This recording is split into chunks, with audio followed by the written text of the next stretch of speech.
নমস্কার বন্ধুরা, বন্যার ফুড স্টোরিতে আপনাদের স্বাগত। আজকের রেসিপি ডাব চিংড়ি। আমরা বাঙালিরা নিত্য নতুন রেসিপি বানাতে এবং খেতে পছন্দ করি, তাই আমি আজ বানাচ্ছি ডাব চিংড়ি। এটি বানাতে প্রথমে ডাব থেকে ডাবের জল ও শাঁস আলাদা করে নেব।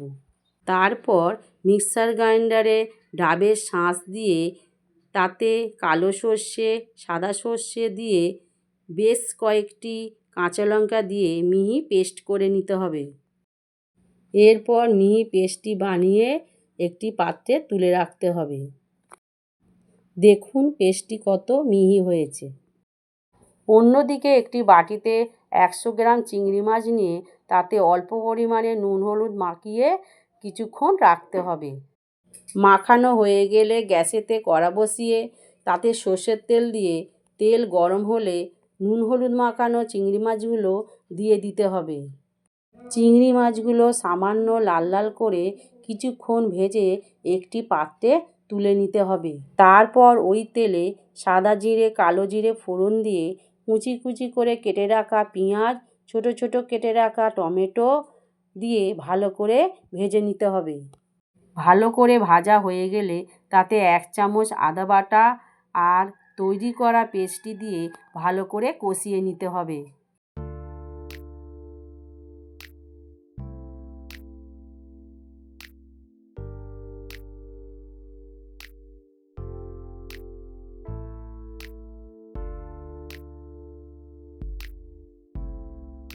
ভালো করে কষিয়ে নিয়ে তাতে 1 চামচ নুন দিয়ে আর একটু ভালো করে কষিয়ে নিতে হবে। তাতে ডাবের জল দিয়ে কিছুক্ষণ ফুটিয়ে নিয়ে দুটি চেরা কাঁচা লঙ্কা আর ভেজে রাখা চিংড়ি মাছগুলো দিয়ে ভালো করে নাড়াচাড়া করে নিতে হবে।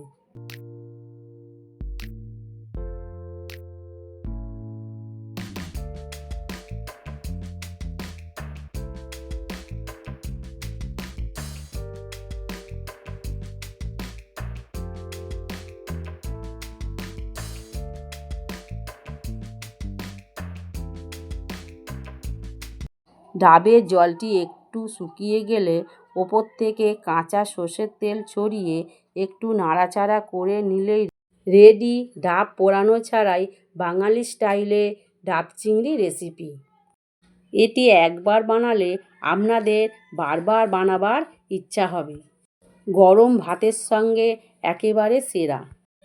ভিডিওটি ভালো লাগলে লাইক ও সাবস্ক্রাইব করার অনুরোধ রইল। রেসিপিটি কেমন লাগলো কমেন্টে জানাবেন।